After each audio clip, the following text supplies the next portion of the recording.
નમસ્કાર, મારી Jani news YouTube ચેનલમાં આપ સર્વનું સ્વાગત કરું છું. આજરોજ અધિક જેઠ સુદ ચોથની ઉજવણી ગણેશધાર ઈસોરા ગણપતિ દાદાના મંદિરે તારીખ 19/5/26ને મંગળવારના રોજ કરવામાં આવેલી હતી. જેમાં હાલ તાલુકા પંચાયત અને જિલ્લા પંચાયતના જંગી બહુમતીથી વિજેતા થયેલા સભ્યોનું ગણપતિ દાદાના મંદિરે બહુમાન અને સ્વાગત કાર્યક્રમનું ગણપતિ દાદા સેવક સમુદાય અને ઈસોરા ગામ સમસ્ત કરવામાં આવ્યું હતું. જેમાં વાત કરવામાં આવે તો ત્રાપજ જિલ્લા પંચાયત સીટના સદસ્ય શ્રી અશોકભાઈ એલ લાધવા ભાજપ ગામ હબુકડ તેમજ રાળગોન તાલુકા પંચાયત સીટના અપક્ષ ઉમેદવાર જીત મેળવેલા એવા શ્રી પ્રભાશંકરભાઈ ભટ્ટ જેઓ ડોક્ટર પ્રકાશભાઈ ભટ્ટ ભાવનગરના પિતાશ્રી થાય, તેની સાથે તાલુકા પંચાયત મોણપર સીટના ભાજપમાંથી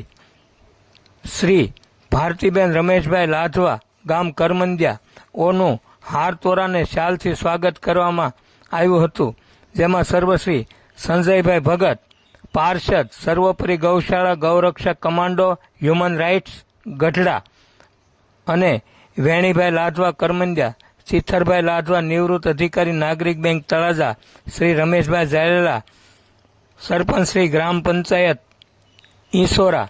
તેમજ લાભશંકરભાઈ લાધવા મુખીદાદા કરમંદિયા, જયંતિભાઈ લાધવા પાદરી, હરિભાઈ ધાંડલા માજી સરપંચ ઈસોરા, ભરતભાઈ લાધવા ઠાડસ, દિનેશભાઈ લાધવા પીપરલા, દિનેશભાઈ લાધવા તળાજા, રવિભાઈ લાધવા ઠાડસ, લલ્લુભાઈ લાધવા માજી તાલુકા પંચાયત સદસ્ય પીપરલા, ગજાનંદભાઈ લાધવા પીપરલા, ઉમિયાશંકરભાઈ લાધવા મણાર તેમજ ભારતીબેનનું સ્વાગત ઈસોરા ગણપતિ દાદા મહિલા મંડળના બહેનો સર્વશ્રી ભાવુબેન, હર્ષાબેન, લતાબેન, નીતાબેન